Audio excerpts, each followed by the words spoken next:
اداس چہرہ، کپکپاتی زبان اور ہڑبڑائی آنکھوں سے روشنی اپنی زندگی کی دردناک کہانی بتاتے ہوئے کہتی ہے، کچی عمر میں ہی پہلی شادی ہو گئی اس کی۔ شادی ہونے کے 1 مہینے بعد ہی میرے شوہر ودیش چلے گئے۔ اپنی سہولیت سے گھر آتے میں بھی ساتھ جانے کی بات کرتی تو میری ساس اور میرے پتی دونوں مجھ سے مار پیٹ کرتے، مجھے گالیاں نکالتے۔ وقت گزرتا گیا اور اسی بیچ میں نے ایک بچی کو جنم دیا جو میرے شوہر کو ناگوار گزرا۔ بیٹی کی خبر سن کر انہوں نے گھر آنا ہی بند کر دیا۔ میں ان کی خیریت پوچھنے کے لیے تڑپ رہی تھی، کوئی جواب نہیں دیتا۔ پھر ایک دن میرے ہاتھ میں ایک کاغذ کا ٹکڑا تھما دیا گیا۔ میں نے اپنے والدہ سے پوچھا، یہ کیا ہے؟ انہوں نے کہا، تمہارے پتی نے تم سے رشتہ توڑ لیا ہے، وہ اب تمہارے ساتھ نہیں رہنا چاہتا۔ یہ طلاق کے کاغذ ہیں۔ اس وقت تو میں طلاق کا ارتھ بھی ٹھیک سے نہیں سمجھ پاتی تھی۔ میں نے اپنے امی ابو کو بتایا، والدہ کہہ رہی ہیں تمہارے شوہر نے طلاق دے دیا ہے۔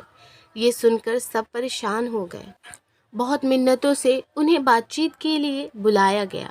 میرے امی ابو نے سمجھانے کی کوشش کی لیکن وہ ایک نہ مانے اور مجھے طلاق دے دیا۔ میں اب اپنی ننھی بچی کے ساتھ امی ابو کے گھر پر تھی۔ سمجھ نہیں آ رہا تھا کہ کیا کروں۔ بچی کا چہرہ دیکھ کر روتی رہتی، کچھ اچھا نہیں لگتا تھا۔ ابو کچھ کہتے نہیں تھے لیکن ان کا پریشان چہرہ بہت کچھ بول دیتا تھا۔ چھوٹی بچی کے ساتھ پہاڑ جیسے زندگی کیسے بتاؤں گے؟ بہت سارے انکہے ایسے سوال تھے جو بار بار ایک تیر کی طرح کچوٹ رہے تھے۔ پھر اس کا ایک حل نکالا گیا۔ قریباً 3 سال کے بعد میرے لیے رشتہ آیا۔ میں نکاح کے لیے راضی ہو گئی۔ دل میں ایک امید تھی کہ اس بار اچھے سے گھر گرہستی جم جائے تو پچھلے سارے زخم بھر جائیں گے، بچی کی پڑھائی لکھائی بھی ٹھیک سے ہو جائے گی۔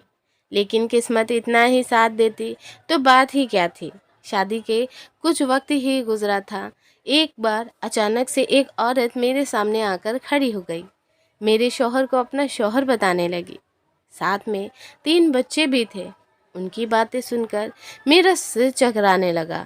وہ پہلے سے ہی شادی شدہ تھے، 3 بچوں کے باپ تھے۔ میرے حلق سے یہ بات نہیں اتر رہی تھی۔ وہ مہیلا میرے سامنے ہاتھ جوڑ کر رونے لگی، مجھ سے اپنا شوہر مانگنے لگی۔ مجھے سمجھ نہیں آ رہا تھا کہ زندگی یہ کون سا کھیل کھیل رہی ہے۔ اس عورت نے ففکتے ہوئے بتایا کس طرح اس کے شوہر نے دھوکہ دے کر مجھ سے شادی کر لی۔ میں ایک عورت ہو کر ایک دوسری عورت کا گھر کیسے برباد کر دوں، یہ ہمت نہیں جٹا پا رہی تھی۔ آخرکار یہی طے ہوا، میرے شوہر مجھے طلاق دیں گے۔ میں نے اسے سویکار کر لیا۔ میں اس عورت کے بچوں کو اناتھ نہیں کر سکتی تھی۔ طلاق ہو گیا۔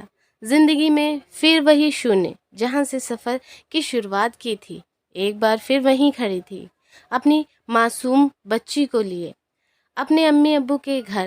میں نے سوچا اب خود ہی اپنی بچی کو پڑھاؤں گی۔ اس کو پالنے کے لیے ایک چھوٹی سی نوکری کر لی، بیٹی کا اسکول میں داخلہ کروا دیا۔ وقت بیتتا گیا، بیٹی 10ویں کلاس میں پہنچ گئی۔ سب سے بڑی بات ہے کہ اب ابو بیمار رہنے لگے، ماں نے بستر پکڑ لیا۔ بیٹی جوان تھی، اس کی شادی کے لیے کئی رشتے آنے لگے۔ ایک اچھا رشتہ دیکھ کر ہم نے اس کی شادی کر دی۔ اب ابو کو میری چنتا ستانے لگی۔ ابو نے طے کیا کہ پھر شادی کر دیں گے، ورنہ میں کس کے سہارے زندگی کاٹتی۔